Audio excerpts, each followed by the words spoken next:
Izin Pak Dekan, mohon izin Pak WD1. Baik, perkenalkan ya. Saya langsung saja ya.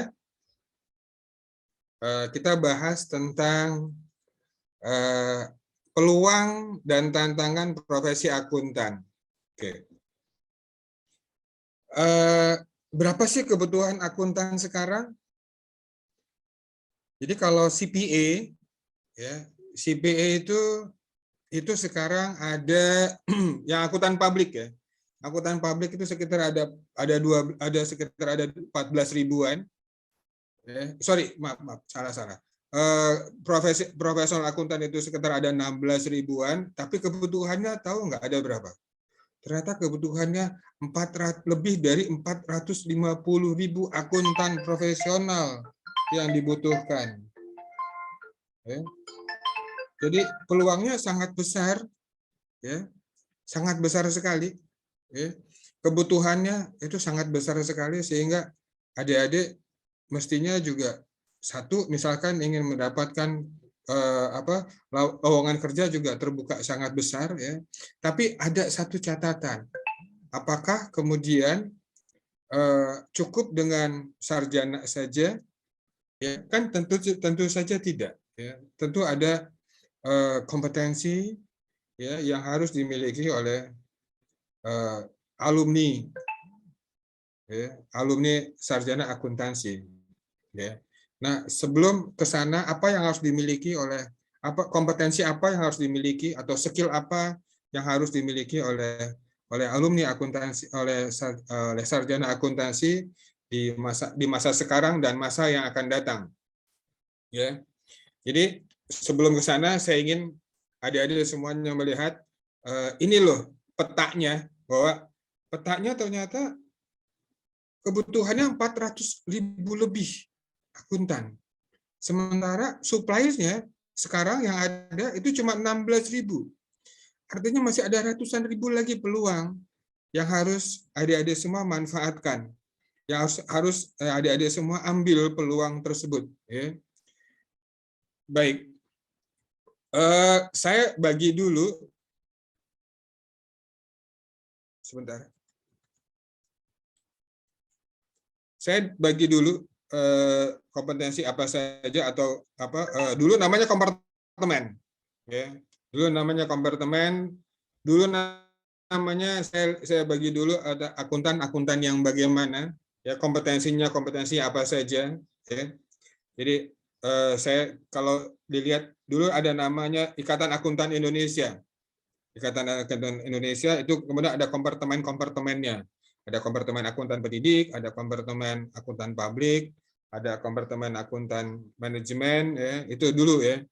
Nah kemudian organisasi ini kemudian memisahkan diri masing-masing kompartemennya sehingga berdirilah Certified Public Accountant yang disebut dengan IAPI, ya, Ikatan Akuntan Publik Indonesia. Kemudian ada Ikatan Profesional Manajemen Akuntan ya, atau biasa sertifikasinya disebut dengan Certified Professional Manajemen Akuntan, atau organisasinya namanya Ikatan Akuntan Manajemen IAMI ya. Kemudian ada Chartered Accountant, ini organisasinya namanya masih tetap namanya adalah IAI, Ikatan Akuntan Indonesia, sementara yang lainnya namanya adalah akademisi. Ini kumpulan para akademisi. Ya. Jadi ini yang ada sekarang nih. Akuntan yang ada sekarang adalah ini ya, sertifikasinya. Adik-adik semua kalau bisa nih, dan harapan saya adalah adik-adik semua begitu lulus jangan sekedar lulus sarjana akuntansi. Karena kalau sekedar lulus sarjana akuntansi maka adik-adik akan digaji dengan akan menjadi orang-orang yang biasa saja. Ya, maksudnya common akuntan, ya, akuntan yang biasa. Maka jadilah yang lebih, nggak sekedar sarjana akuntansi saja. Nah, ketika adik-adik punya kompetensi yang lebih, punya sertifikasi yang lebih, ya, maka pasar akan dapat dengan senang hati menerima adik-adik semuanya. Ya. Kemudian bukan sekedar pasar dapat menerima dengan senang hati, tapi pasar pun memang membutuhkan. Ya. Perusahaan-perusahaan atau kantor-kantor itu juga sangat membutuhkan akuntan-akuntan profesional. Ya. Kenapa? Karena adik-adik punya kelebihan. Kalau adik-adik punya sertifikasi yang lebih dari sarjana akuntansi biasa. Oke.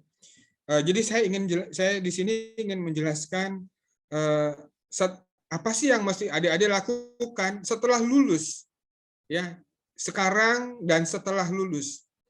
Maka intinya adalah naikkan kompetensinya.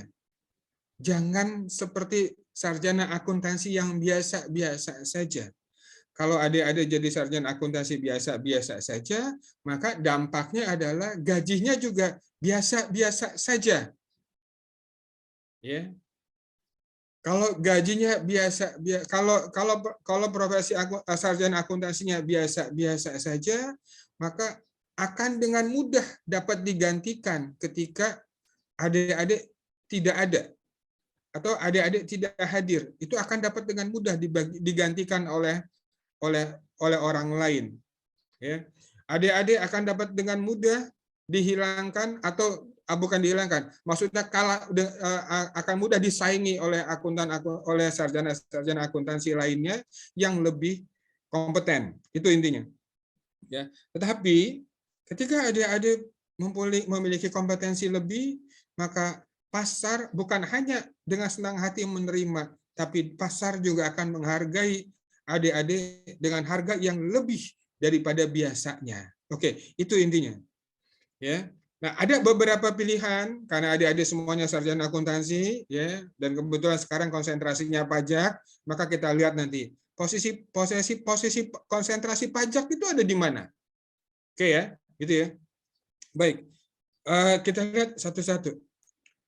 Nanti adik-adik berkarir pilihannya banyak, ya.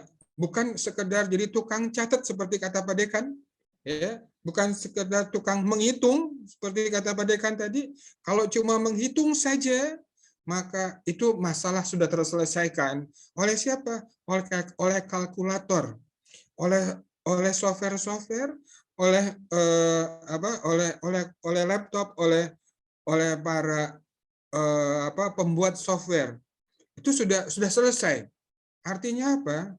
Ya, sudah nggak butuh lagi harus sarjana akuntansi untuk bikin laporan keuangan. Kenapa? Karena semuanya sudah selesai oleh mesin. Itu loh. Maka adik-adik harus punya kompetensi lebih.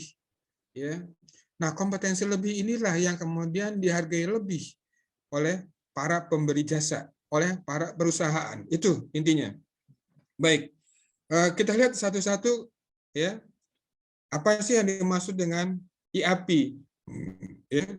Apa yang dimaksud dengan IAMI? Apa yang dimaksud dengan IAI? Kita lihat rumahnya dulu masing-masing. Ya. IAP itu adalah kumpulan atau para akuntan publik. Ya. Siapa akuntan publik tadi? Akuntan publik salah satu tugasnya adalah, ini salah satu pekerjaan, salah satu jasanya adalah memberikan assurance. Ya, memberikan assurance, ya, mengambil alih hak publik, ya. Jadi salah satunya adalah memberikan assurance. Assurance itu apa? Assurance salah satunya adalah audit, ya.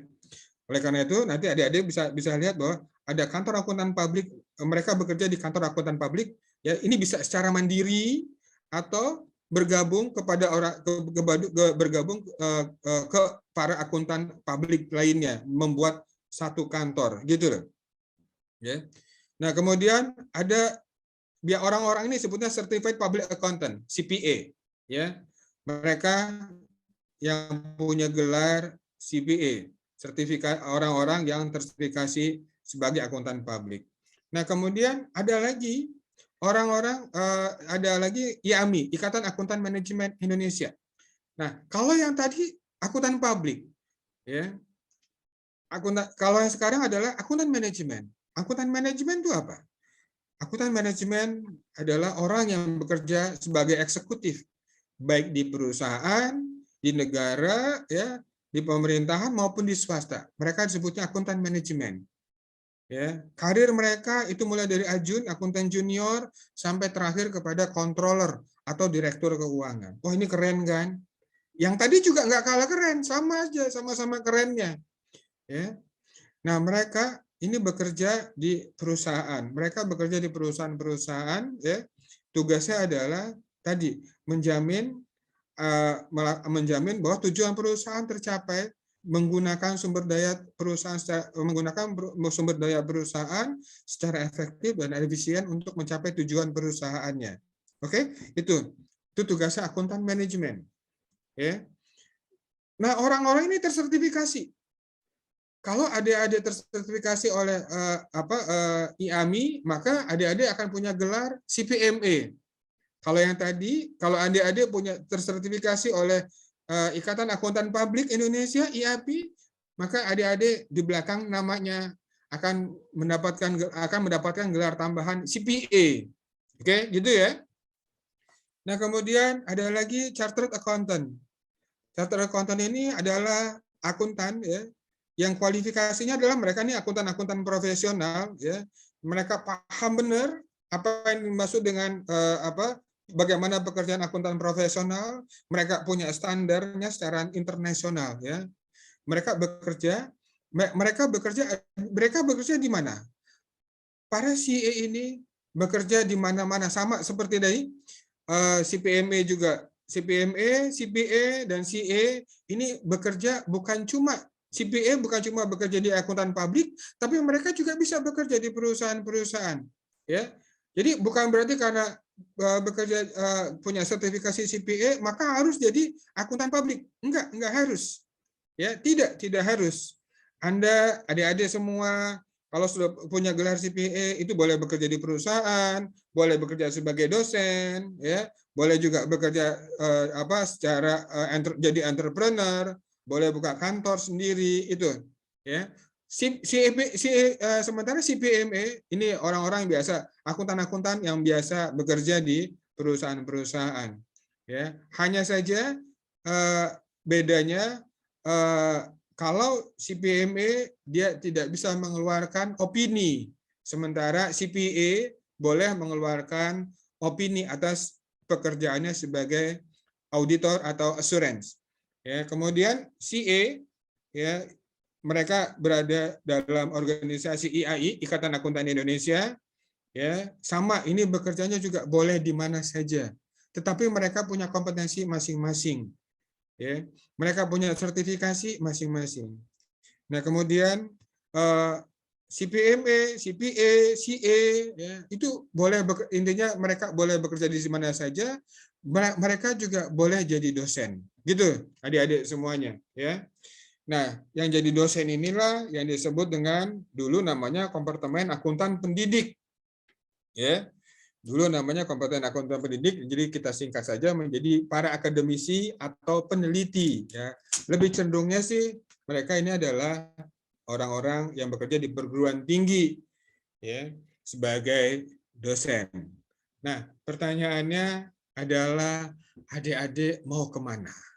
Ya, tentukan arahnya mau kemana, mau ngapain gitu loh. Setelah ini lulus, Anda semua, adik-adik semua nih mau ngapain, mau kemana? Mau bekerja di perusahaan kah? Mau bekerja di akuntan publik kah? Mau bekerja sebagai akuntan profesional kah? Atau mau menjadi entrepreneur? Atau mau menjadi dosen? Akuntan itu sangat luas sekali peluang kerjanya. Banyak banget, seperti saya bilang tadi di awal. 450.000 lagi kursi yang masih kosong yang dibutuhkan. Tapi ingat, 450.000 itu bukan sarjana akuntansi biasa, tapi sarjana akuntansi yang punya kompetensi. Itu ya. Jadi sarjana akuntansi yang punya kompetensi. Kompetensi yang mana? Ya. Kalau saya ambil contoh sekarang, kompetensi yang ada dalam ikatan akuntan. Ya, ini saya kasih contohnya. Nah, kemudian pajak di mana? Pajak bisa masuk, pajak itu punya sertifikasi tersendiri. Mereka punya ujian tersendiri, mereka punya gelar tersendiri, namanya konsultan pajak. Ujungnya sarjana sertifikasinya bersertifikat konsultan pajak, ya. Sama, ya. Ini juga nilai lebih bagi adik-adik semuanya, ya. Nilai lebih, gajinya juga bakal lebih gede daripada akuntansi, para sarjana akuntansi yang biasa-biasa saja. Oke, ya. Jadi pilihannya banyak banget, besar sekali peluangnya, ya. Jadi Anda semuanya nih, adik-adik semua nih nggak usah ragu, nggak usah jadi galau. Saya mau kemana ya? Saya mau kemana ya? Enggak. Adik-adik udah di jalan yang benar, ya. Intinya tuh, ya. Tracknya sudah benar, peluang kerjanya besar. Mau jadi entrepreneur boleh, mau bekerja sama orang juga boleh, mau jadi pegawai juga boleh. Itu, ya. Sebentar, saya teruskan lagi slide-nya.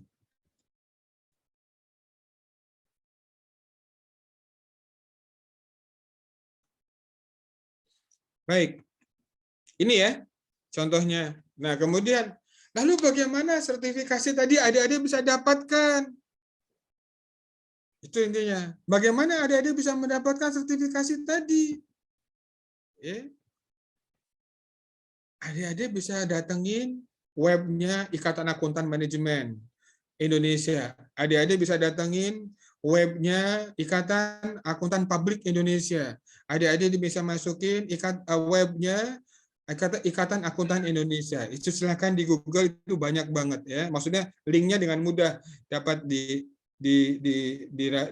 dimasukin gitu. Baik, berikutnya adalah saya ingin kasih tahu bagaimana cara mendapatkan sertifikasi-sertifikasi tersebut. Ya, bagaimana caranya? Sebenarnya adik-adik sekarang sedang dalam proses kuliah sekarang itu boleh mengikuti ujian-ujian sertifikasi tahap-tahap level-level dasar, ya.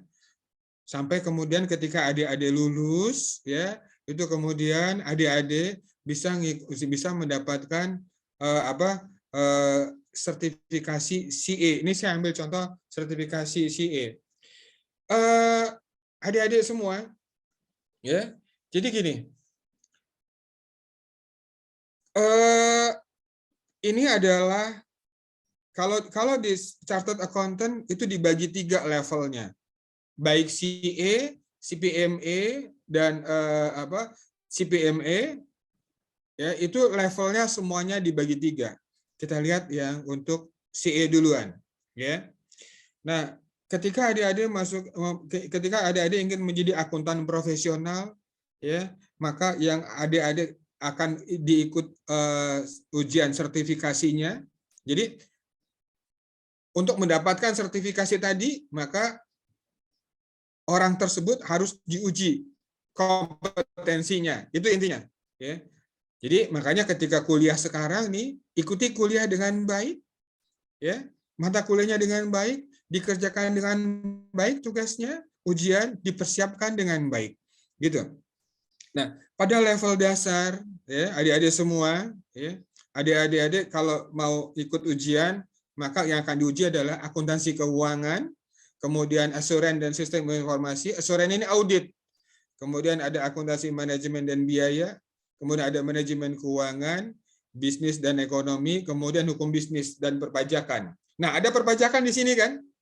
Jadi adik-adik nggak salah ngambil konsentrasi di sini. Ya, kenapa? Karena sebetulnya di setiap kompartemen tadi atau di setiap sertifikasi tadi itu ada ujian perpajakan. Ya. Baik, lihat berikutnya. Nah, kalau adik-adik nilainya lebih dari 70, ya, ini standarnya 70. Ini ujiannya online, komputer base. Ya. Jadi ujiannya itu nggak ada subjektivitasnya. Kalau adik-adik bisa mengerjakan dengan baik, ya, kemudian adik-adik bisa menguasai minimal 70%, maka adik-adik luluslah pada level dasar. Ya, level dasarnya adalah akuntansi keuangan, asuran, kemudian akuntansi manajemen dan biaya, manajemen keuangan, bisnis ekonomi, hukum bisnis dan perpajakan. Ini kan mata kuliah semester 1 sampai semester 5 ya, kurang lebih ya. Itu ya. Kemudian kalau adik-adik sudah lulus, maka adik-adik masuk lagi ke level profesionalnya. Maka ikuti ujian audit and assurance, ya, kemudian manajemen keuangan lanjutan, yang tadi sudah ada manajemen keuangan, tapi sekarang manajemen keuangan lanjutan. Kemudian ada akuntansi manajemen lanjutan, kemudian ada perpajakan lagi. Tapi yang di sini adalah manajemen perpajakan. Kalau yang di sana kan perpajakan yang dasarnya, tapi kalau ini adalah perpajakan yang lebih lanjut. Maka judulnya adalah mata ujinya adalah manajemen perpajakan. Jadi kalau yang tadi kalau yang di level dasar lebih kepada hukum, ya. Kalau yang di profesional mulai berhitung, mulai banyak berhitungnya, ya, mulai banyak menghitungnya. Karena kemudian di level profesional ini juga adik-adik nanti akan diuji sistem informasi dan pengendalian internal. Kemudian di level lanjutannya, ya, di level lanjutan itu ada pelaporan korporat, dan kemudian ada mata uji manajemen strategik dan kepemimpinan. Ya. Jadi ketika adik-adik sudah lulus atau belum lulus nih sekarang nih, boleh nggak ikut ujian ini? Boleh banget. Ya, tapi yang level dasar. Nanti dicicil nih ujiannya. Ya, dicicil dulu nih. A, B, C, D, E, F, mata ujinya ada 6, ya, A, B, C, D, E, F ini dicicil dulu nih dari sekarang. Ya, ini kira-kira total satu paket ini, ya, kalau adik-adik nggak mau menyelesaikan sertifikasi akuntan ini nggak sampai 10 juta kok. Nggak sampai 10 juta. Nggak sampai 7 juta juga. Ya, enggak sampai segitu gitu loh. Bayarnya relatif lebih murah. Tapi adik-adik tahu nggak? Setelah adik-adik mendapatkan sertifikasi ini, maka adik-adik itu dengan mudah, bukan dengan mudah, insya Allah jauh lebih mudah. Kenapa? Insya Allah jauh lebih mudah untuk mendapatkan pekerjaan. Kenapa? Karena kompetensi adik-adik naik, levelnya jadi naik. Ya, sehingga perusahaan atau pemberi jasa itu akan lebih mudah menerima adik-adik semuanya. Gitu ya. Nah, berikutnya saya ingin kasih tahu sertifikasi berikutnya, ya. Ada yang disebut dengan CPMA, Certified Professional Management Accountant. Ini sama 3 level juga, ya. Ini orang-orang yang bekerja di akuntansi manajemen, sebagai akuntan manajemen, mulai dari akuntan junior, ya, yang bekerja di perusahaan sampai kepada direktur keuangan, gitu. Nah, di sini level satunya, ya, yang akan diujikan adalah mata ujinya adalah fundamental bisnis, kemudian perilaku organisasi. Ya, jadi akuntan itu bukan sekedar menghitung. Akuntan itu bukan sekedar menyajikan angka-angka. Ya, akuntan itu bukan sekedar mengaudit, bukan. Jadi akuntan kenapa diujikan mata uji perilaku organisasi? Karena yang namanya akuntan itu harus paham juga bagaimana perilaku orang yang ada dalam organisasi tersebut. Ya, kenapa? Karena dengan adik-adik mengetahui perilaku organisasi ada dalam perusahaan tersebut, adik-adik jauh lebih mudah untuk fit, jauh lebih mudah untuk klik dengan anggota organisasi lainnya, jauh lebih mudah untuk mengendalikan perusahaan. Ya, nggak seperti robot. Ya, ada seninya, ada gayanya. Oke? Jadi kalau yang tadi akuntan tadi, yang pertama tadi CA itu lebih cenderung lempeng aja, ya, itu lebih cenderung hanya bikin laporan keuangan, menyajikan laporan keuangan. Tapi yang ini enggak, yang ini ada gaya manajemennya, ada organisasinya, bagaimana dia mempengaruhi orang, bagaimana dia bagaimana dia mencapai tujuan dengan menggunakan tenaga orang lain. Bagaimana perusahaan mencapai tujuan dengan menggerakkan orang-orang yang ada dalam organisasi tersebut. Ya. Jadi kalau seperti tadi seperti saya bilang di awal tadi, kalau akuntan itu cuma laporan keuangan saja, maka proses itu sudah selesai. Masalah tersebut sudah selesai oleh mesin. Ya. Dan manusia kan bukan mesin. Ya, perilaku. Jadi adik-adik bagaimanapun juga harus tahu bagaimana memperlakukan orang dengan baik supaya tujuan perusahaan tercapai. Itu makanya kemudian di level 1 CPME ini Certified Professional Management Accountant ini jadi penting, apa yang disebut dengan mata uji perilaku organisasi, gitu ya. Nah, kemudian seorang Certified Public Management, seorang Certified seorang akuntan manajemen juga itu kemudian dia harus mengetahui bagaimana financial and investment manajemennya, bagaimana perusahaan harus melakukan investasi. Jadi bagaimana perusahaan harus mengelola keuangannya, ya. Nah, ini yang kemudian ini juga diujikan, ya. Nah, kemudian ada financial reporting taxation. Ada pajak lagi ternyata di sini, ya. Pajak itu di mana-mana selalu ada.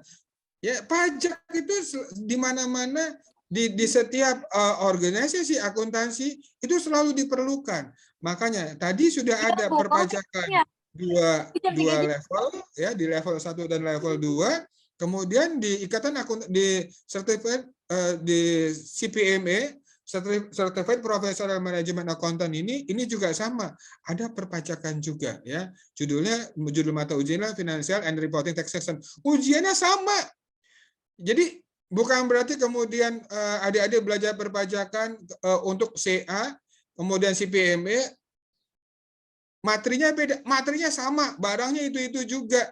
Tapi si lembaganya yang mengujikan, yang mensertifikasi berbeda. Tetapi mata ujinya, tingkat kesulitannya sama, nggak jauh beda. Oke, itu intinya ya. Nah, kemudian ada Cost and Management Accounting. Ya, di sini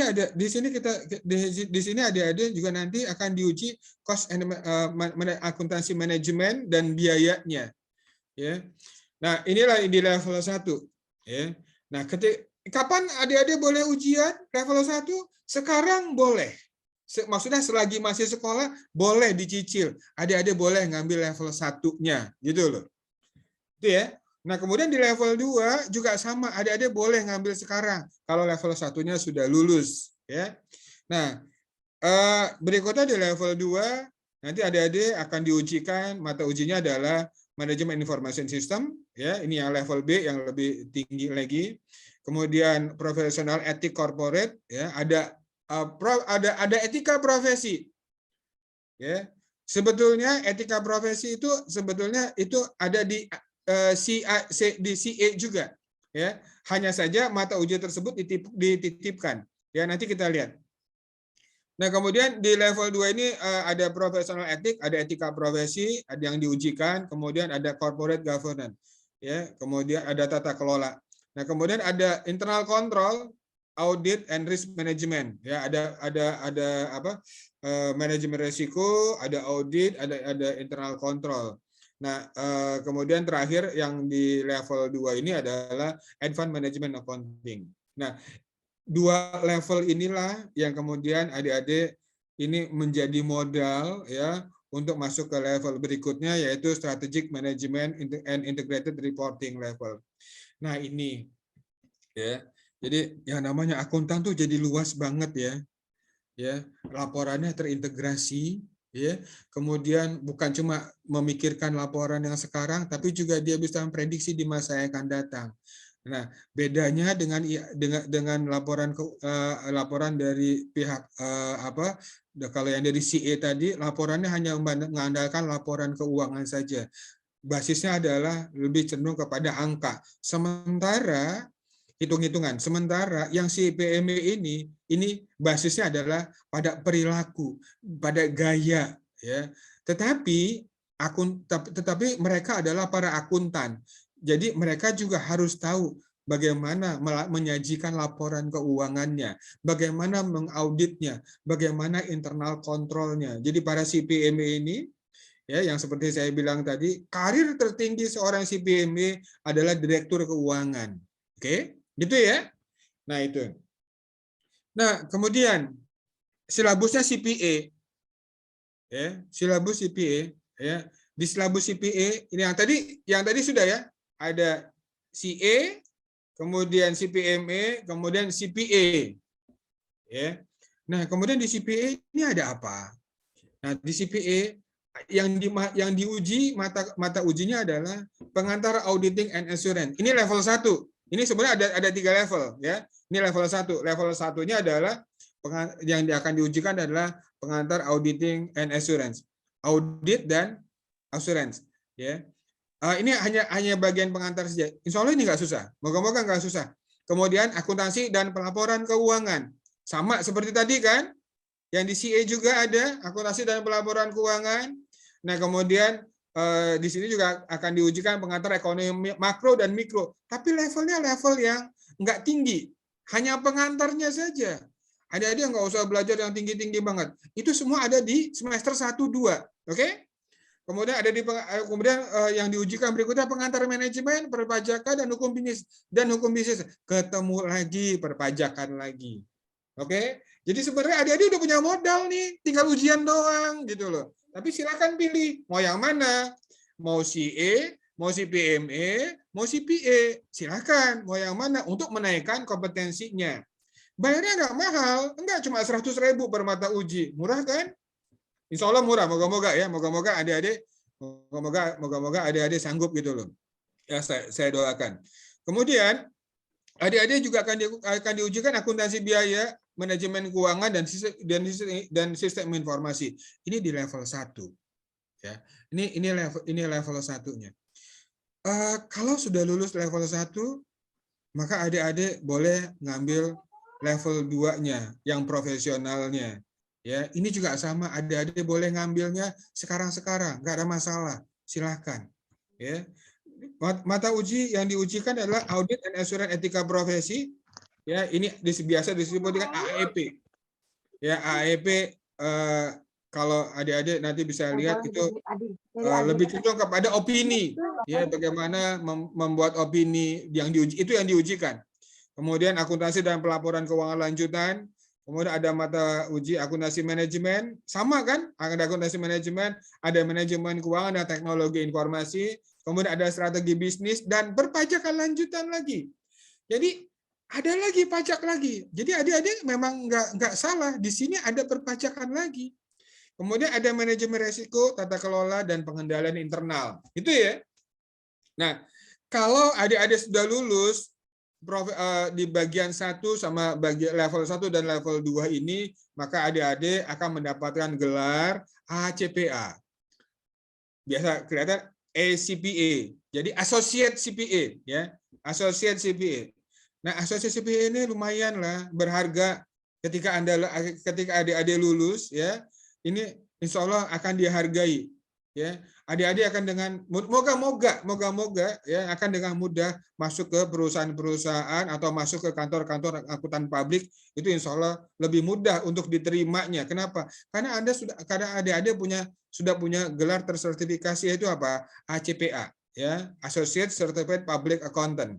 Oke. Nah, ketika adik-adik sudah mempunyai ACPA tadi, maka adik-adik sudah menjadi associate CPA. Adik-adik sudah, maaf, bukan ACPA lagi, Ketika adik-adik sudah lulus di level 2 tadi, maka adik-adik sudah boleh mendapatkan gelar CPA. Tadi saya salah. Ketika adik-adik sudah lulus di level profesional, level 2 tadi, maka adik-adik sudah boleh mendapatkan gelar CPA. Tapi adik-adik belum boleh buka kantor. Adik-adik belum boleh buka kantor secara mandiri. Adik-adik harus punya pengalaman dulu ya selama 1000 jam mengaudit ya sebagai akuntan sebagai auditor. Kemudian adik-adik cukup menjadi ketua tim 3 kali menjadi ketua tim perikatan, baru kemudian adik-adik bisa ujian lagi. Ujiannya apa? Ujiannya disebut dengan AASL, Audit Assurance Lanjutan. Ya, yang sekarang boleh digantikan dengan mengikuti workshop. Ya. Nah, baru kemudian setelah itu adik-adik level berikutnya tahapan berikutnya adalah adik-adik akan mengikuti workshop lagi untuk bagaimana caranya membuka kantor akuntan publik secara mandiri, atau adik-adik menjadi entrepreneur gitu loh. Ya. Jadi sekali lagi saya ingin katakan ke adik-adik semua bahwa peluang Anda semua yang sekarang kuliah di jurusan akuntansi, di konsentrasi perpajakan, itu terbuka luas. Oke? Adik-adik boleh juga menjadi bersertifikat konsultan pajak. Nanti ada ujiannya, brevet A, B, C dan seterusnya. Itu adik-adik bisa ikutin itu, ya. Tetapi yang akuntan pajak tadi itu sama, bukan tetapi, maksudnya yang sudah bersertifikasi konsultan pajak tadi itu juga sama, boleh menjadi dosen, boleh bekerja di kantor akuntan publik, boleh bekerja di perusahaan, boleh juga sebagai pegawai negeri, silakan, itu nggak ada masalah. Oke, sampai situ ya.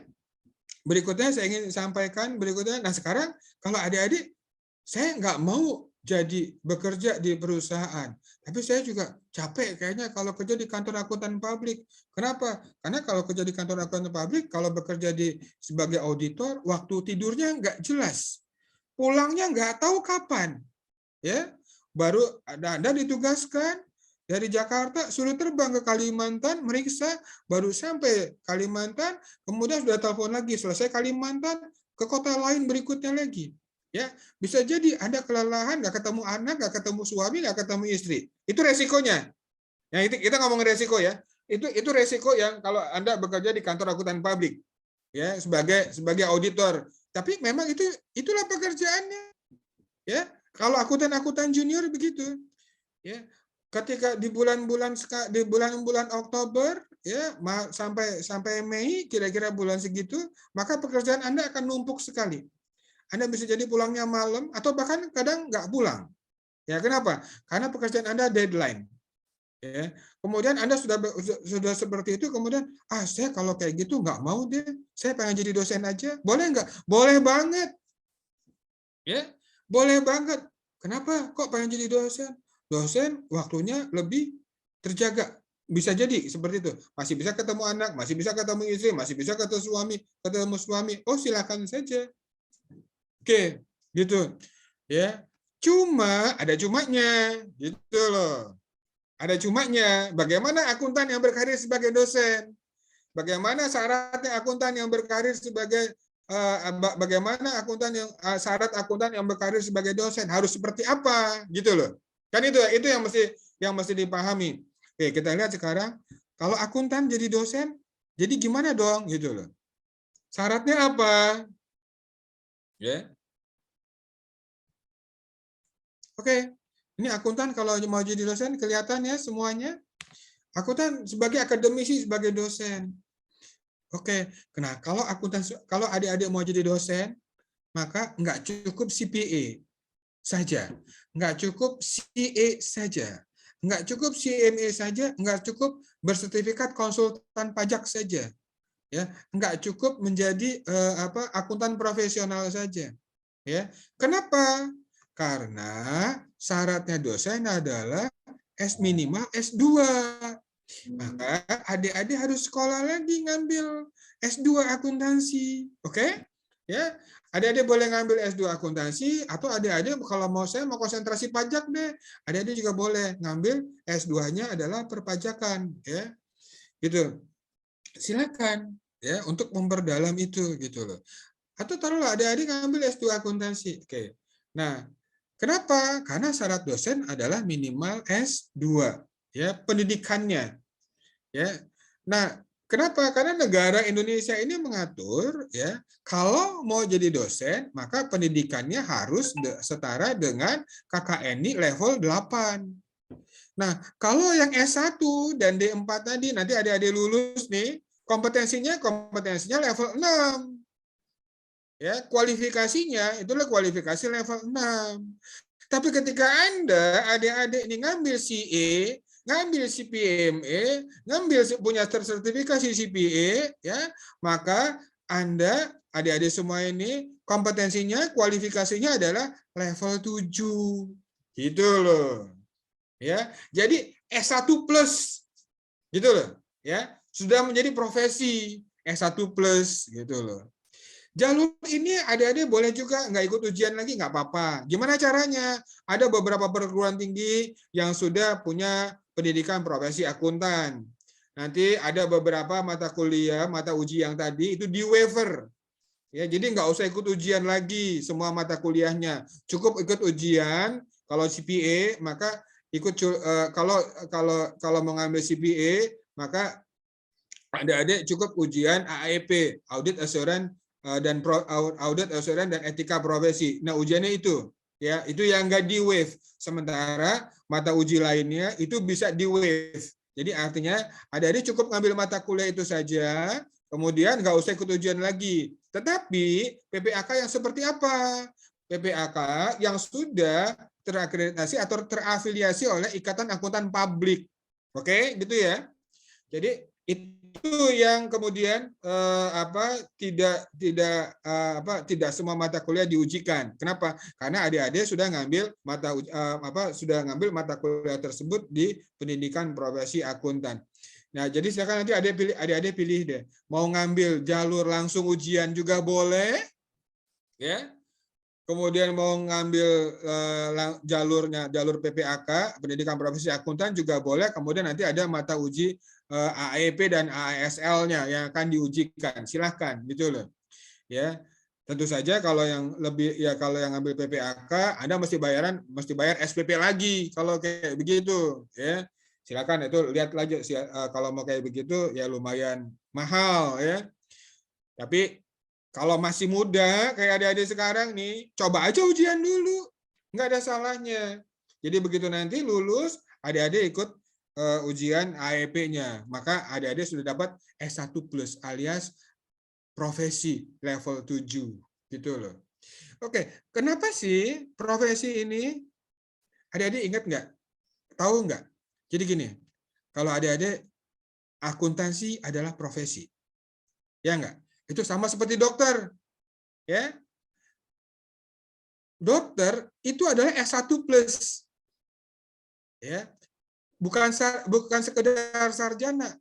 Ketika mahasiswa kedokteran itu lulus skripsinya, maka dia menjadi S.Ked, sarjana kedokteran.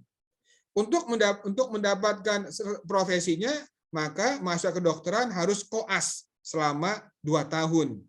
Ya, kurang lebih 2 tahun. Ya, nanti akan ada ujiannya lagi. Nah, kurang lebih akuntansi juga sama. Ketika baru pertama lulus disebutnya sarjana akuntansi. Oke?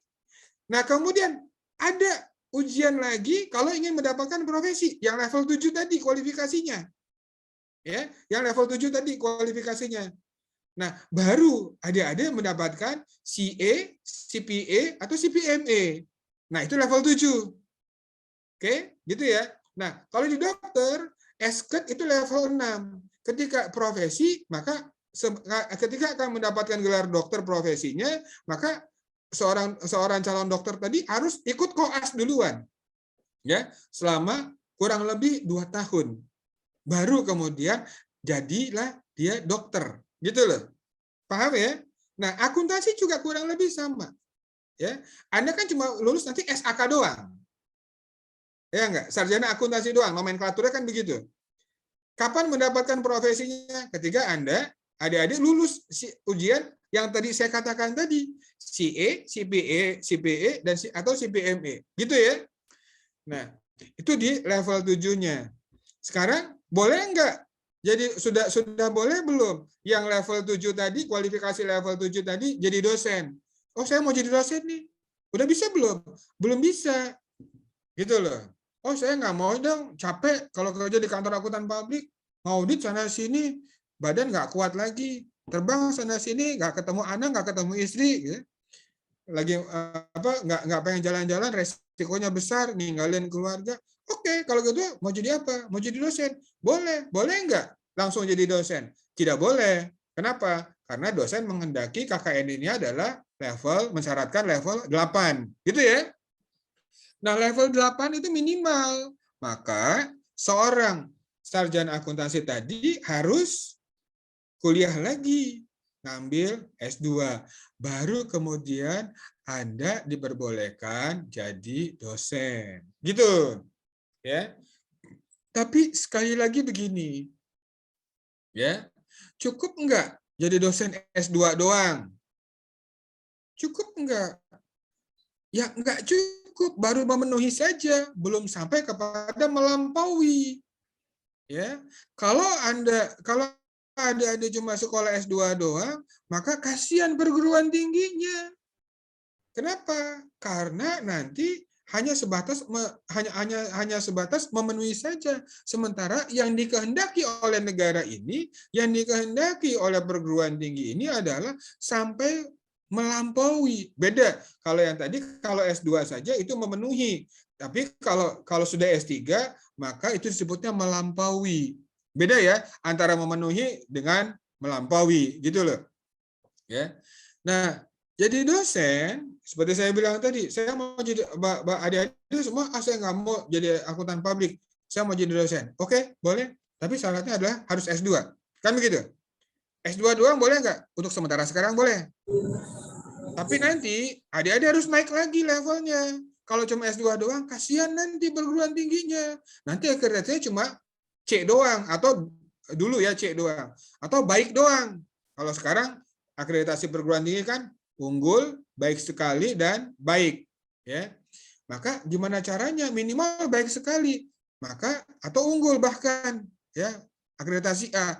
Maka adik-adik kalau sayang sama profesi tersebut, kalau mencintai profesi tersebut, ya harus sekolah lagi. Ya, sampai mana? Sampai S3 gitu loh. Ya, gitu. Nah, KKNI yang dikehendaki oleh perguruan tinggi, ya, oleh Dikti, ya, adalah level 9, ya, atau biasa disebut juga spesialis, gitu loh. Gitu ya. Nah, di sini adik-adik pentingnya, kemudian ya di S3 ini kemudian baru kemudian dia agak-agak punya kompetensi yang lebih dari yang diharapkan, ya, dapat melampaui yang disyaratkan oleh dikti, aturan-aturan standar diktinya, gitu loh.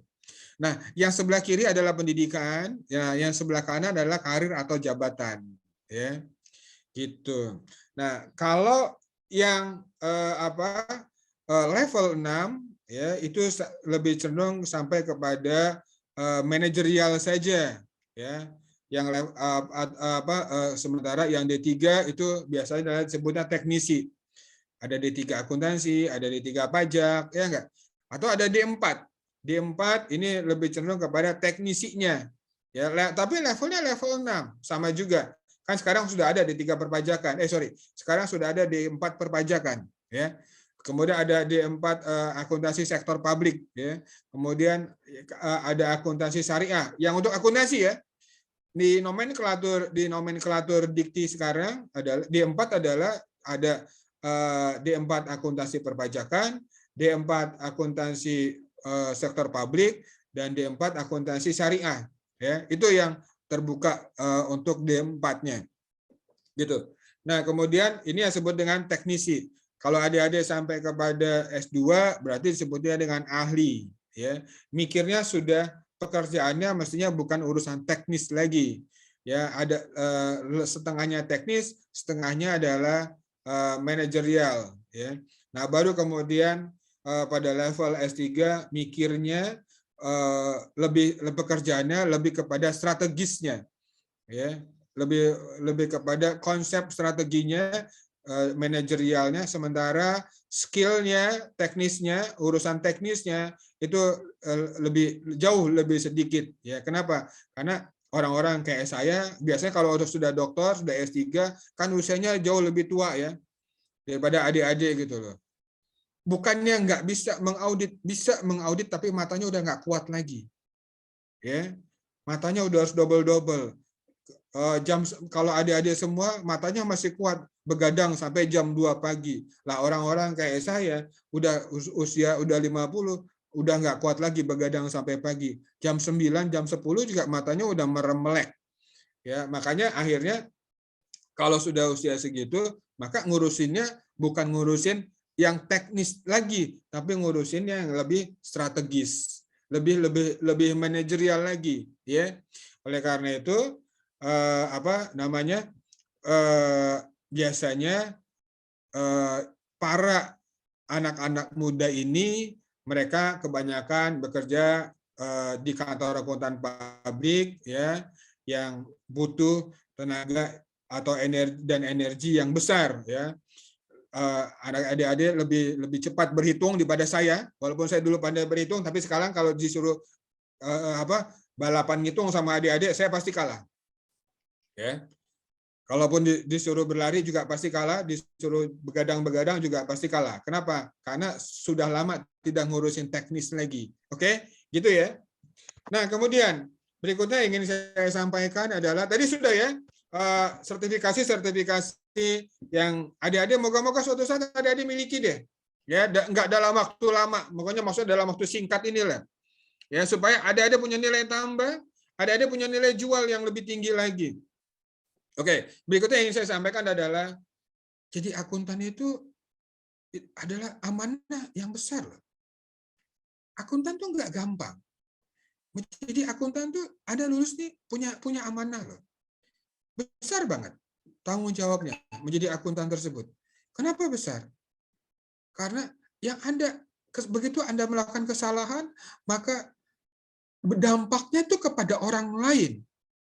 Anda salah menyajikan laporan keuangan, maka laporan keuangan tersebut tidak bisa diandalkan untuk mengambil keputusan. Ketika salah mengambil keputusan, maka laporan keuangan tersebut sudah nggak ada guna. Artinya laporan keuangan tersebut tidak ada gunanya.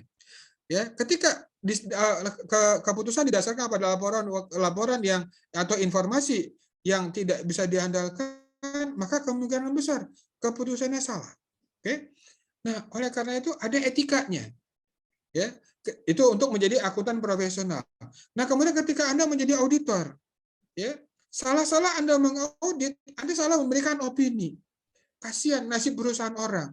Yang harusnya bagus dibilang jelek, yang harusnya wajar dibilang nggak wajar, atau yang dibilang harusnya nggak wajar, Anda bilang wajar. Yang harusnya disclaimer, Anda tulisnya, Anda opininya adalah wajar tanpa pengecualian.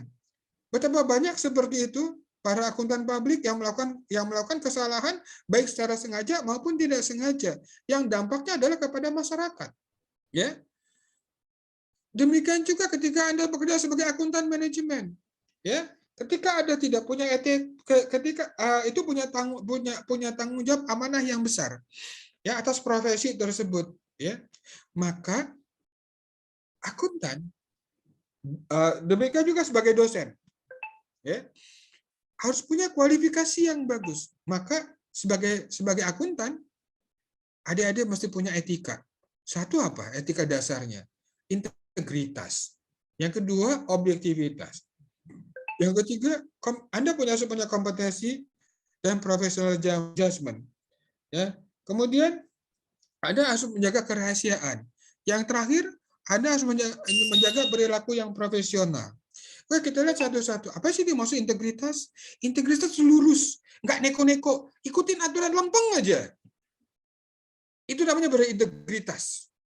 Ya, jadi yang namanya akuntan, apapun itu, apakah dia seorang CPA, apakah dia seorang CPMA, apakah dia seorang CA, atau apakah dia seorang dosen, dia mesti berintegritas. Ya, lurus, udah nggak usah neko-neko. Ya, aturannya gimana ikutin, nggak mudah dibeli. Oke, objektivitas menilai apa adanya, ya, menilai apa adanya. Kalau merah ya merah, kalau wajar ya tulis wajar, kalau nggak wajar ya tulis nggak wajar. Ya, kemudian gunakanlah pertimbangan profesional. Ya, orang bisa akuntan bisa menggunakan pertimbangan profesional kalau dia kompeten, maka jaga kompetensinya. Maksudnya begini, ketika Anda sudah lulus, maka Anda nggak bisa berhenti belajar. Terus belajar. Kenapa? Karena untuk mempertahankan kompetensinya. Nggak bisa. Anda kemudian lulus, kemudian saya udah nggak mau belajar lagi ya, saya mau bekerja aja ya. Boleh, itu bagus kok. Tapi moga-moga Anda bisa menjaga kompetensinya. Caranya gimana? Tetap belajar, tetap ikut pelatihan-pelatihan. Kenapa? Karena bisnis ini sangat dinamis. Ya, aturan-aturan bisnis sangat dinamis sekarang, banyak yang berubah. Ya, Anda kalau coba Anda perhatikan, ya, udah surat edaran pajak hampir keluar tiap bulan, ada aja surat edaran pajak. Nah, kalau Anda nggak kompeten, maka Kalau Anda nggak belajar, kalau Anda nggak ikuti update aturan-aturan tersebut, maka Anda akan ketinggalan. Begitu Anda ketinggalan, maka Anda sudah tidak kompeten lagi, kompetensinya berkurang. Oke, gitu ya. Jadi jagalah kompetensinya dengan menjaga apa? Dengan menjaga pembelajaran tadi, ikut pelatihan-pelatihan yang terus-menerus untuk meningkatkan kompetensi diri, untuk menjaga kompetensinya. Kemudian ada professional judgment. Sebagai seorang profesional, bagaimanapun juga kompetensi tadi, ketika lama-lama Anda bekerja sebagai akuntan, baik di akuntan manajemen, baik di akuntan publik, maupun sebagai profesional akuntan, atau bahkan sebagai dosen, atau bahkan bersertifikat konsultan pajak, ya, maka lama-lama kalau Anda jaga kompetensinya, maka akan terbentuklah professional judgment-nya. Ya, professional judgment-nya Anda lebih wise, ya, Anda lebih hati-hati dalam mengambil keputusan, Anda lebih bijak dalam mengambil keputusan. Karena apa? Karena semakin lama Anda semakin punya pengalaman, semakin punya pendidikan yang tinggi, ya semakin kompetensinya naik, maka Anda akan menjadi seorang profesional, maka pertimbangan-pertimbangan Anda akan jauh lebih profesional. Jangan lupa Anda mesti jaga rahasia. Ya, baik sebagai akuntan manajemen, akuntan pajak, ya, atau akuntan publik, Anda mesti jaga rahasia orang. Jaga rahasia perusahaan yang Anda periksa, jaga rahasia perusahaan tempat Anda bekerja, ya. Meskipun Anda sudah tidak bekerja di situ lagi, nggak usah diumbar kejelekannya. Itulah akuntan, ya. Itulah akuntan. Meskipun Anda sudah tidak bekerja di situ lagi, nggak usah diumbar kejelekannya. Meskipun Anda sudah tidak mengaudit laporan keuangan perusahaan tersebut, nggak usah dibeberkan kesalahan-kesalahannya, ya. Anda cuma bisa beberkan kesalahan-kesalahan tersebut kalau kemudian Anda dibutuhkan oleh pengadilan. Oke, itu. Kenapa? Itulah seorang profesional. Ya, itulah etika-etika profesional seperti itu. Jaga rahasianya. Aib-aib perusahaan tempat Anda bekerja, kemudian aib-aib perusahaan kantor Anda bekerja, jangan diobrolkan di Facebook. Oke? Jadi apa? Jadi konsumsi masyarakat luas gitu loh. Nggak usah. Kalau Anda lakukan itu berarti Anda sudah tidak profesional lagi. Anda udah nggak amanah lagi kalau begitu. Seberapapun besar Anda benci, seberapapun besar Anda tidak suka sama perusahaan Anda, tempat Anda bekerja, tapi disitulah Anda mencari uang. Disitulah Anda mencari nafkah. Oke? Ya, kalau Anda nggak suka, nggak usah diomongin. Lebih baik Anda keluar saja. Itu intinya. Ya. Tapi ingat sekali lagi, ketika Anda sudah keluar dari kantor Anda, tetap jaga rahasianya. Kenapa? Karena di sini ada amanah yang besar sebagai profesi akuntan. Oke? Kemudian berikutnya adalah jaga etika profesionalnya, jaga perilaku profesional. Bagaimana cara menjaga perilaku profesional?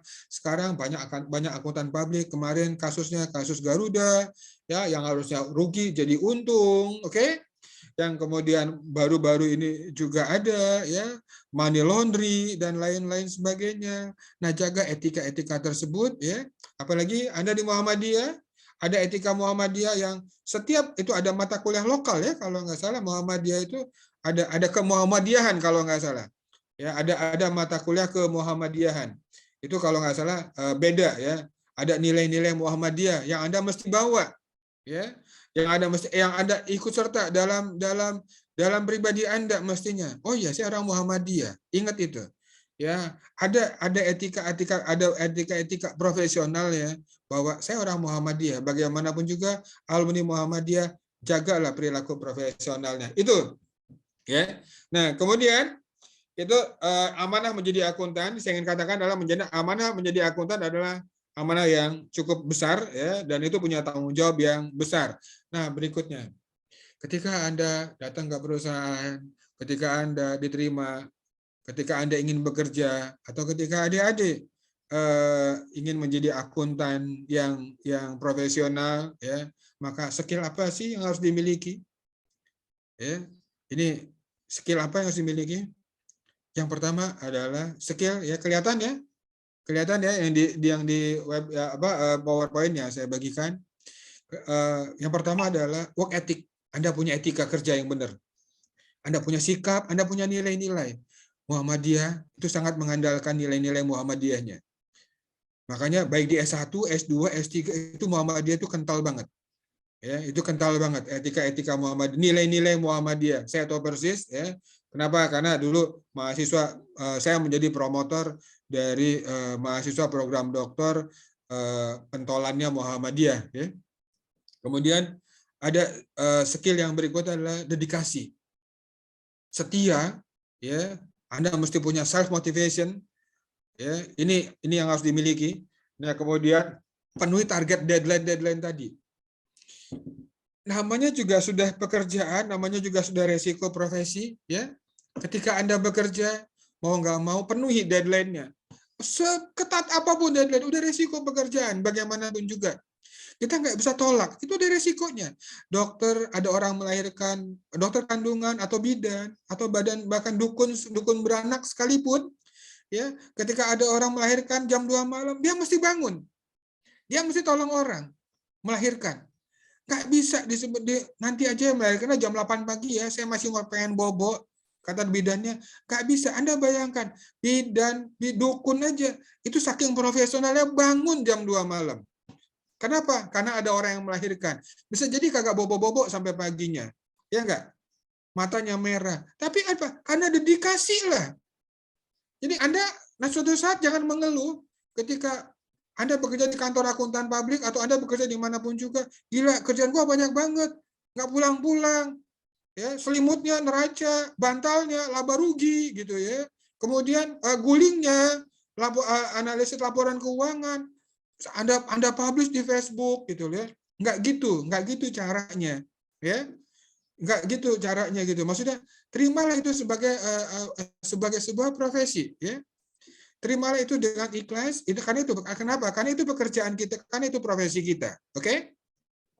Nah, kemudian achievement given capailah apa yang sudah target manajemen apa yang sudah ditargetkan oleh manajemen, usahakan tercapai. Jangan nggak tercapai.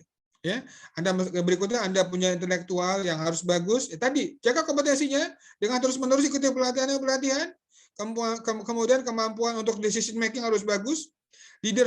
Leadership lama-lama ketika beriringan dengan pengalaman, ketika lama-lama Anda sudah menjadi akuntan profesional, lama-lama leadership Anda sendiri akan tumbuh dengan sendirinya. Kemampuan problem solving juga beriringan dengan sejalan naiknya pengalaman semakin lamanya pengalaman Anda, semakin tingginya pendidikan Anda, problem solving itu juga akan semakin kelihatan lebih sistematis, lebih mudah ya. Nah, ini tadi berikutnya lah. Oral communication in English. Akuntan juga harus bisa berbahasa Inggris secara oral. Ini kendaki oleh dunia industri ya, dia. Saya ambil ini dari jurnal akuntansi ya, dari jurnal akuntan di Emerald ya. Apa sih yang diinginkan oleh perusahaan? Apa sih yang diinginkan oleh pengguna jasa? Apa sih yang diinginkan oleh kantor-kantor pengguna jasa-jasa akuntansi, sejasa akuntan? Mereka menginginkan, ayo dong, pinter bahasa Inggris dong, mahir berbahasa Inggris, oral communication, ya bisa ngomong, jangan cuma codorin angka doang. Ini apa maksudnya? Anda harus bisa jelasin, ya. Kemudian akuntan bukan soliter. Akuntan juga harus bisa bekerja dalam teamwork, ya. Akuntan juga harus mampu berpikir dengan kritis, dan akuntan juga harus mampu berkomunikasi secara tulisan dalam bahasa Inggris. Tapi ini semua tidak susah, insya Allah ya. Sekarang sudah ada alatnya banyak banget ya. Sudah ada translator, banyak banget. Software-nya macam-macam. Ya, kemudian ada akuntan yang komitmen pada pekerjaannya, mengembangkan dirinya sendiri. Kemudian sesuai Anda juga mesti mampu untuk deal meskipun sifatnya kompleks banget gitu loh. Ketika Anda punya masalah yang kompleks, Anda masih bisa terpenuhi. Berikutnya, Anda harus rajin mendengar. Dengerin, jangan didebat duluan. Ya, harus mampu mendengarkan orang. Jangan nyerocos duluan. Dengerin apa yang diminta oleh klien. Dengerin apa yang diperintahkan oleh si bos. Oke? Dengerin apa yang diminta oleh orang lain sehingga informasinya kumpul ke Anda semuanya. Oke? Kemudian akuntan juga harus pintar negosiasi. Negosiasi itu kemudian urusan pengalaman. Kalau Anda punya hitung-hitungan yang bagus, Anda punya komunikasi yang bagus, Anda pandai berhitung, ya, kemudian Anda bagus dalam berbicara, maka negosiasi itu akan jadi lebih mudah sebenarnya. Ya, bernegosiasi itu akan jadi lebih mudah. Nah, negosiasi akan punya kendala ketika Anda tidak punya laporan keuangan. Benar nggak? Anda punya laporan keuangan, tapi kemudian Anda juga tidak bisa bernegosiasi. Kenapa? Karena keterbatasan bahasa. Anda tidak sanggup, tidak cakap dalam menyampaikan informasi dengan baik, sehingga si pendengarnya tidak mampu menangkap apa yang Anda inginkan. Ya, tapi beriring waktu, pengalaman, ya, masa kerja, kemudian pendidikan, lama-lama negosiasi akan jauh lebih mudah. Oke? Kemudian pemberi kerja menghendaki pengalaman, workplace experience. Nah, sekarang ada Dikti punya program MBKM, Merdeka Belajar Kampus Merdeka. Ya enggak? Artinya ada sebagian yang Anda kuliah di lapangan, ya, itu menjadi modal. Anda bisa praktek lapangan, itu jadi modal, ya. Jadi modal. Ketika kuliah ditempatkan di lapangan, Anda ikut MBKM, atau Anda ikut kantor akuntan, atau Anda ikut magang, itu kemudian jadi pengalaman. Ya. Kemudian ada right personality. Anda mesti punya personality yang bagus. Ya, punya sikap yang bagus, ya, personality-nya enak, ya, nggak tengil, nggak sombong, ya, itu ada mesti jaga. Ya, kemudian ada berikutnya lagi yang diminta adalah resources management. Nah, ini resources management adik-adik semuanya. Resources management itu apa sih? Kemampuan mengelola sumber daya yang Anda miliki. Anda harus benar-benar mampu mengelola sumber daya yang Anda miliki. Apa sih yang Anda miliki? Anda miliki waktu, gunakan waktu istirahat dengan baik, gunakan waktu bekerja dengan baik. Ya, oke? Gunakan waktu bekerja gunakan waktu belajar dengan baik. Itu ya. Anda punya aset, Anda punya harta, Anda punya uang, ya, gunakan mobil Anda dengan baik. Ya, itu adalah sumber daya yang Anda miliki. Oke, kemudian Anda punya aset, gunakan aset-aset tersebut dengan baik. Artinya gini, jangan terlalu foya-foya. Ya, bolehlah menikmati, menghargai, mengapresiasi diri Anda sendiri karena sudah bekerja dengan baik, tapi ingat, Anda masih lakukan resource management. Kemudian risk analysis.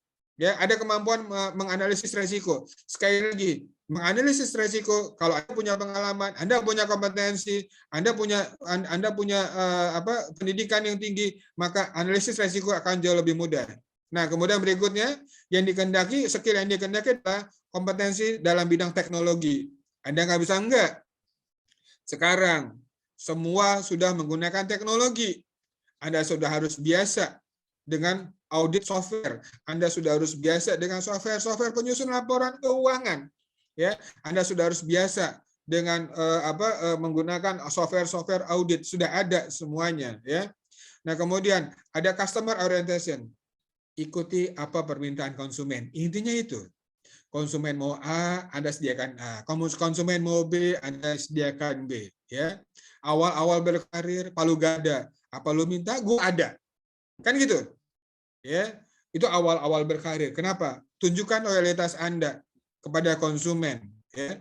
Nah, kemudian accounting software yang tadi saya sebutkan, ya, kemampuan smart appearance dan research. Terakhir adalah penelitian. Tapi sekali lagi adik-adik, penelitian tadi akan mudah dilaksanakan, research tadi akan mudah dilaksanakan ketika adik-adik pendidikannya makin tinggi, pengalamannya makin tinggi, skillnya makin tinggi, kompetensinya makin tinggi. Itu, ya, itu research. Ya. Nah, itu yang kompetensi apa yang adik-adik mesti miliki, ya, mulai dari sekarang nih, tatalah dengan baik. Ya, atur dengan baik kapan saya akan ikut ujian sertifikasi, ya, kapan saya akan ikut ujian CA, kapan saya akan ikut ujian CPA, kapan saya akan mau ikut ujian bersertifikat konsultan pajak. Anda siapkan semuanya dengan baik, ya. Semakin cepat itu semakin baik, ya. Ya, ingat ya, atur waktunya, ya. Oke, itu yang bisa saya sampaikan untuk kali ini, ya. Moga-moga memberikan manfaat bagi adik-adik semuanya. Ya, moga-moga ada adik-adik menjadi akuntan-akuntan yang profesional, tidak berhenti sampai di sini saja. Ya, tidak berhenti, tidak hanya puas sampai menjadi sarjana akuntansi saja. Ya, moga-moga Anda semua bisa naikin kompetensinya, ya sehingga ada insya Allah banyak diterima dengan mudah diterima di lapangan pekerjaan. Demikian yang bisa saya sampaikan, Pak Imam Hidayat, Pak Dekan, Pak Wakil Dekan. Terima kasih. Assalamualaikum warahmatullahi wabarakatuh. Waalaikumsalam warahmatullahi wabarakatuh. Terima kasih banyak Prof. Bagus atas pencerahannya hari ini. Mungkin ada sesi tanya jawab Prof ya? Mangga, silakan. Oke, silakan kepada teman-teman mahasiswa untuk bertanya, 3 orang atau 1 orang dulu, silakan raise hand untuk pertanyaannya, silakan.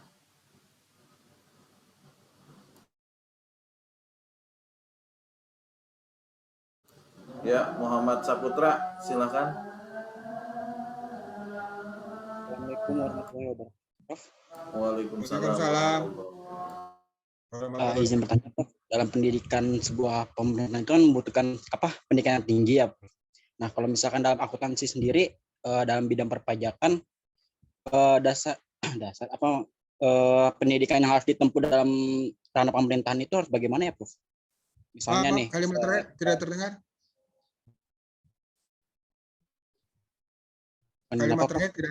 Kalimatnya tidak terdengar. Sorry, terganggu tadi. Enggak terdengar. Ya, dalam sebuah pemerintahan kan membutuhkan pendidikan yang tinggi juga ya, Prof. Misalnya seperti tadi dari segi kinerja dosen sendiri kan membutuhkan S2 ya. Nah, kalau dalam sendiri itu apakah kita juga harus setara dengan S2 atau ke di atasnya? Terima kasih. Kalau apa? Setara S2? Ya, di dalam setara S2 itu kan itu bisa menjadi dosen. Namun dalam ranah pemerintahan sendiri apakah S1 juga cukup, Prof? Oh, di pemerintahan. Maksudnya Anda bekerja di Pemda, misalnya gitu ya? Atau Anda bekerja di kantor pajak, KPP gitu? Yap. Oke. Ya nggak apa-apa sih kalau Anda puas sampai S1 saja. Tapi sekarang, kalau Anda kerja di Pemda, ya, akuntan banyak kerja di Pemda, kalau cuma S1 saja, ya biasanya mereka tertinggal karirnya ya begitu-begitu aja. Paling mentok jadi kasih kan sekarang. Ya, maka sekarang di Pemda-Pemda juga sudah banyak yang bergelar S2, bahkan S3. Di Pemda, jangankan di Pemda provinsi lain di luar, di Pemda provinsi Banten saja itu banyak yang sudah bergelar doktor. Gubernurnya doktor, kepala Bapedanya doktor, ya kan? Sekarang provinsi Banten banyak yang bergelar doktor. Ya. Bahkan kepala sekolah di Semea sekarang itu doktor gitu. Ya. Jadi sekarang ya kalau cuma S1 saja ya sudah, Anda mau jadi baik di pemerintahan maupun di perusahaan atau di sebagai apalagi sebagai dosen ya yang nggak bisa diapa-apain, maksudnya ya udah jadi common orang-orang biasa saja gitu. Karirnya susah naiknya jadinya gitu loh. Meskipun bukan syarat ya gitu loh. Meskipun bukan syarat. Memang ya di pemerintahan S1 boleh enggak? Hampir semua penerimaan ada S1. Jadi PNS maksudnya. Gitu ya. Baik, Prof, dimengerti. Oke, baik. Ada lagi mungkin yang mau bertanya terkait seminar hari ini kepada Prof. Bagus Ismail? Silakan di raise hand atau di kolom chat.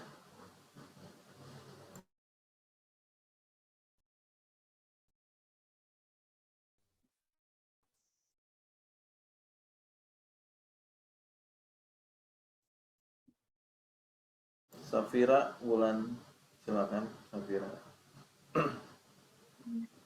Bapak izin bertanya.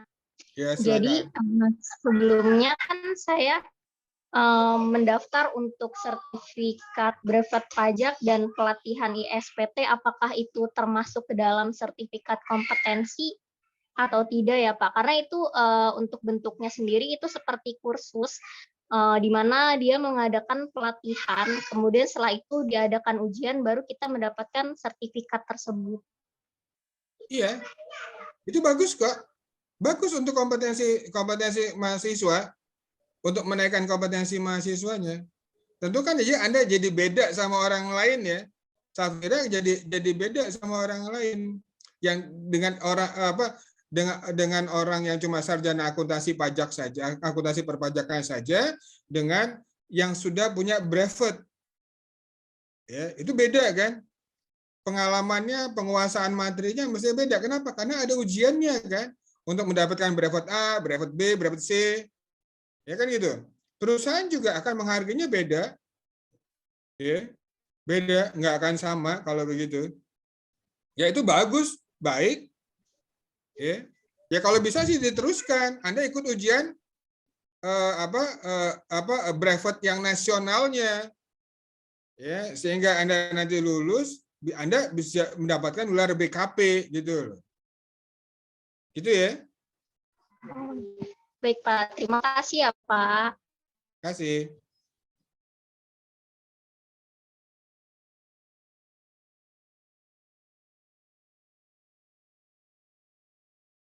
Oke, ada lagi satu lagi yang mau bertanya terkait seminar konsentrasi, silakan raise hand.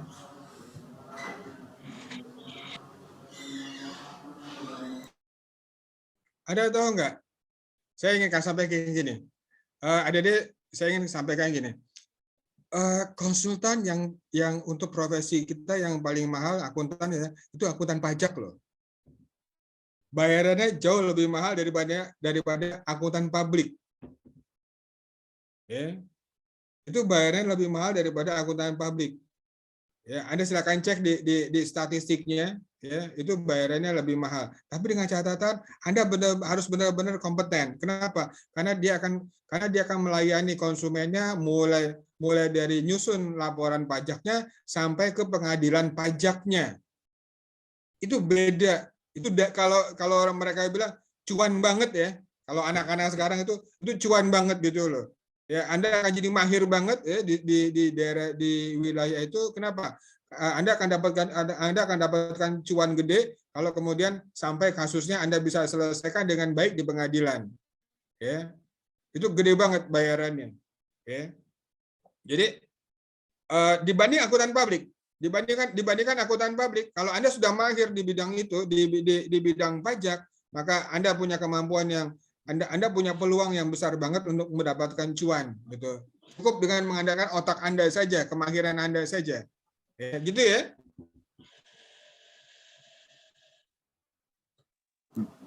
Oke. Baik. Terima kasih, Prof. Ada Izin, lagi? Pak. Silakan Izin, Pak. Prof.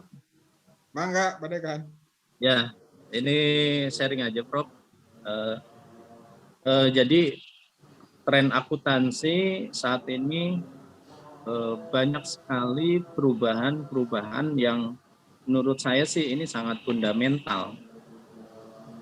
Nah, seperti halnya ini yang kami rasakan ya di tempat saya sendiri, bukan di kampus ya, Prof, di perusahaan. Itu dengan adanya komputerisasi, artinya kita ada 20 cabang, di 20 cabang perusahaan itu saya kepala cabang atau kepala bidang itu hampir rata-rata bukan latar belakang akuntansi, Prof. Iya. Nah, bukan latar belakang akuntansi, tapi ternyata dengan adanya komputerisasi ini ada semacam menggerus kesempatan atau peluang bagi lulusan akuntansi gitu. Bahkan staf lapang saya itu hanya lulusan SMA saja, pelaporan keuangan itu udah semua karena terkomputerisasi. Jadi tenaga-tenaga akuntan itu bisa tergantikan oleh hanya lulusan SMA atau SMK ini, Prof. Nah, ini kondisi yang saya saat ini hadapi gitu. Nah, ini menjadi tantangan bagi lulusan-lulusan akuntansi. Dengan adanya komputerisasi ini banyak pekerjaan-pekerjaan yang tergerus oleh teknologi gitu. Nah, ini mohon sharing Prof, bagaimana kesiapan kita ya di perguruan tinggi untuk membekali nih teman-teman mahasiswa dan alumni ya, sehingga mereka ketika lulus itu pekerjaan-pekerjaan yang tadi tergantikan oleh teknologi itu sebenarnya masih bisa gitu, bisa didapatkan oleh alumni-alumni itu. Nah, ini mohon pencerahannya, Prof, untuk teman-teman mahasiswa, tantangan di era sekarang ya, seperti itu, Prof. Ya, seperti itu tadi saya bilang di awal bahwa kalau akuntan sekarang bukan cuma berhitung ya. Kenapa? Akuntan bukan sekedar menyajikan laporan keuangan. Kenapa? Karena kalau akuntan sekedar berhitung, akuntan sekedar menyajikan laporan keuangan, maka permasalahan-permasalahan tersebut sudah terselesaikan oleh mesin. Ya. Perusahaan tidak tertarik untuk merekrut sarjana akuntansi untuk di Indomaret, ya nggak? Ngapain harus sarjana? Kan anak SMA juga bisa. Tapi laporan keuangan Indomaret itu bagus banget, presisi banget. Jadi dari handphone aja udah bisa kelihatan per hari, bukan lagi per hari, per detik. Mereka sudah bisa tahu labanya berapa, neracanya bagaimana, kan begitu. Nah, kalau akuntansi itu masih ngutak-atik ada di wilayah itu, maka akuntansi akan hilang, kan begitu ya. Nah, makanya seperti saya bilang tadi, kalau di akuntansi manajemen, maka mulai membahas perilakunya. Udah lama sih, bukan mulai, sudah lebih cenderung ke bagaimana perilakunya mereka, bagaimana perlakuan perilaku organisasinya. Nah, kemudian banyak sekali yang sekarang yang sertifikasi yang baru ya, ngukur resiko nggak bisa dengan robot trading, kan begitu ya nggak? Ngukur resiko nggak bisa dengan robot trading, ngukur investasi nggak bisa dengan robot trading, ya nggak bisa dengan mesin. Nah, hal-hal inilah yang kemudian akuntan masuk, ya makanya maka dipelajari, diujikan manajemen investasi gitu loh. Kenapa? Karena nggak sekedar angka, ada feeling, ada insting, ya. Ada resiko yang cuma dia bisa rasakan, yang disebut dengan tacit knowledge, ya. Jadi itu hal-hal seperti itu. Mesin memang mungkin bisa menghitung NPV IRR, tapi apakah kalau NPV-nya positif udah otomatis langsung invest? Kan tidak, ya.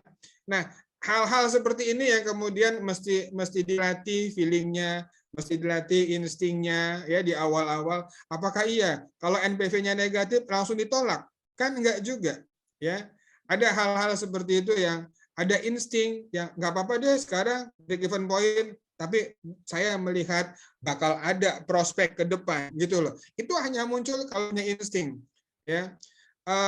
Audit sekarang basisnya bukan lagi audit sekarang basis dulu memang ada software audit, tapi yang menentukan resikonya tetap auditor.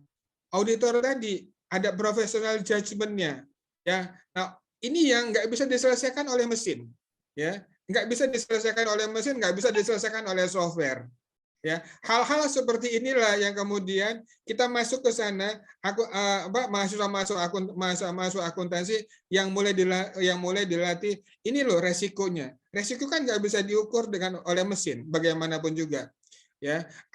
Sekarang auditnya berbasis resiko, kan gitu loh. Sistem pengendalian internal yang baik juga sama, kan, nggak bisa muncul dari software. Itu semuanya ada professional judgment-nya. Oh iya ini SPI-nya bagus, oh iya ini SPMI-nya tidak bagus, itu semuanya professional judgment-nya.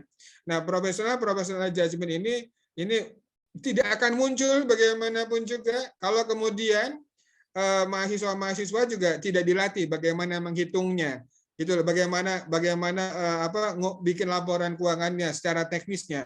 Jadi meskipun sudah ada laporan keuangan yang diselesaikan oleh mesin, tapi bagaimanapun juga ada professional judgment, ada insting yang tidak ada, ya, ada manajemen investasi yang tidak bisa diselesaikan oleh mesin. Kita tahu persis bahwa semua robot trading, semua robot investasi itu adalah bodong semuanya. Ya, masuk dalam wilayah judi semuanya, ya. Tidak ada robot trading yang benar, ya. Tidak ada benar-benar robot trading yang apa? Semuanya itu hampir semuanya adalah judi gitu loh.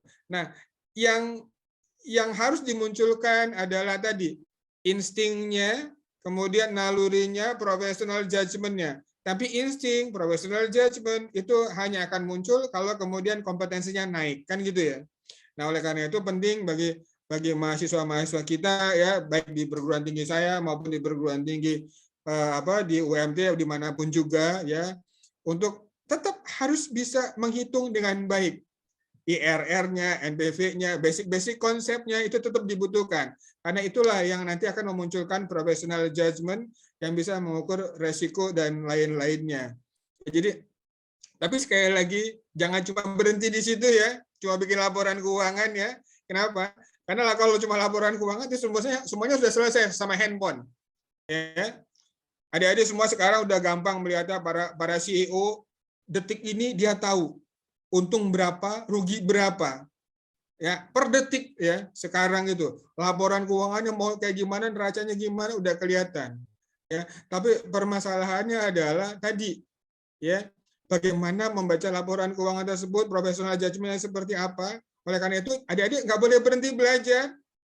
Ya, oh ya saya udah bahagia, udah hebat, udah bisa nyusun laporan keuangan. Anda nggak usah bahagia, adik-adik semuanya. Ya, kenapa? Karena itu mesin juga udah selesai. Ya, urusan mesin kalau itu sih.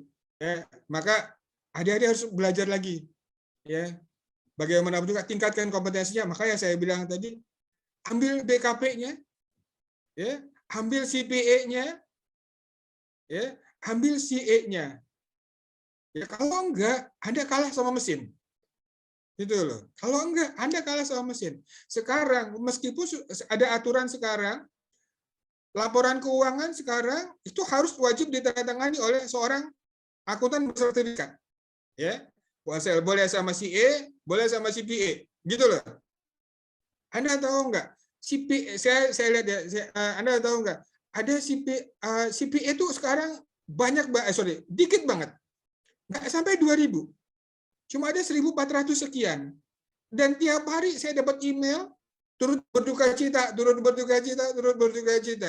Ya, itu peluang gede banget. Ya. Satu klien lumayan lah gitu loh. Ya. Lumayan lah. Maka kejarlah itu. Ya, jangan biarkan orang Anda jadi penonton, ya. Si orang CPA tanda tangannya sangat berharga. Ya enggak? Kalau dulu, saya nggak tahu kalau sekarang, kalau dulu sebelum masuk Lamemba, ya, kalau mau prodi akreditasi itu harus ada tanda tangan CPA-nya dulu, harus diaudit duluan. Kalau di Lamemba sekarang saya nggak tahu, ya, walaupun saya asesor Lamemba, tapi saya belum tahu. Kayaknya sih nggak ada wajib audit. Tapi ada beberapa perusahaan yang dengan karakteristik industri tertentu nggak usah jauh-jauh deh. Misalkan gini adik-adik sekalian ya, ada berapa perusahaan umroh haji yang swasta, banyak kan? Dan tiap tahun mereka harus mengupgrade melegalkan kembali, ya. Nah, tahu nggak sebelum dilegalkan kembali harus ada hasil audit dari CPA. Itu peluang pasar gede banget ya. Sementara orang mau umroh, mau haji harus pakai tadi travel tadi kan gitu. Ya, jadi itu peluang, ya. Maka disitulah salah satu peluangnya. Pajak, aduh kalau pajak tuh gede banget deh. Ya. Sekarang semua orang kena pajak, makan kena pajak, pipis kena pajak, bobok kena pajak, naik pesawat, semua kena pajak. PPN naik 11%. Ya enggak. Bagaimana pajak nggak penting gitu loh. Itu penting banget. Akhirnya apa? Banyak orang bermasalah dengan pajak, banyak perusahaan bermasalah dengan pajak. Itu peluang gede banget. Dan itu nggak bisa diselesaikan dengan mesin kalau pajak. Ya kan? Kalau pajak nggak cukup diselesaikan dengan mesin. Kalau pajak bisa diselesaikan dengan mesin, maka brevet konsultan pajak itu habis. Tapi ternyata nggak bisa diselesaikan dengan mesin. Oke, bisa bikin laporan keuangannya selesai dengan mesin. Tapi permasalahan-permasalahan pajak itu nggak selesai dengan mesin. Kenapa? Karena selalu muncul surat edaran baru, selalu muncul interpretasi baru dari para pelaku-pelaku bisnis gitu loh. Ya, jadi pajak paling bisa justru laporan keuangan dan pajaknya sekian gitu loh. Tetapi ada bagian-bagian yang harus dikerjakan oleh konsultan pajaknya, akuntan oleh para BKP bersertifikat konsultan pajak. Ini yang nggak bisa diselesaikan. Berperkara di pengadilan ini tidak bisa diselesaikan oleh mesin, gitu. Ya, jadi banyak peluang masih banyak peluang yang masih bisa dilakoni oleh para bidang akuntansi perpajakan. Itu Pak yang saya ingin bagikan kepada adik-adik semuanya. Terima kasih, Prof. Terima kasih. Baik, terima kasih Prof. Mungkin ada lagi atau sudah cukup? Pesannya tadi peran dan tantangan profesi akuntan ya sangat luas ya. Tadi sudah disampaikan oleh Prof. Tubagus Ismail. Jadi profesi akuntan saat ini bukan hanya terbatas pada pembuatan laporan keuangan, tapi juga skill yang lain gitu. Teman-teman kalau mau bidang pajak, ikut USKP, ujian sertifikasi konsultan pajak, nanti akan mendapatkan gelar BKP. Atau brevet dulu tadi, ikut brevet AB atau C gitu. Atau yang lain gitu, CA, CPA, CPMA. Jadi banyak profesi-profesi akuntan yang sangat penting gitu. Kalau mau jadi dosen juga bisa tingkatkan lagi kuliahnya jadi S2, masuk S2, S3 gitu. Jadi teman-teman sudah tepat di prodi S1 akuntansi, tinggal terus kembangkan potensi, skill dan kemampuan lainnya gitu. Terima kasih banyak kepada Prof. Tubagus Ismail atas waktunya, materinya dan pencerahannya pada hari ini. Kita alhamdulillah luar biasa di tengah kesibukan Prof.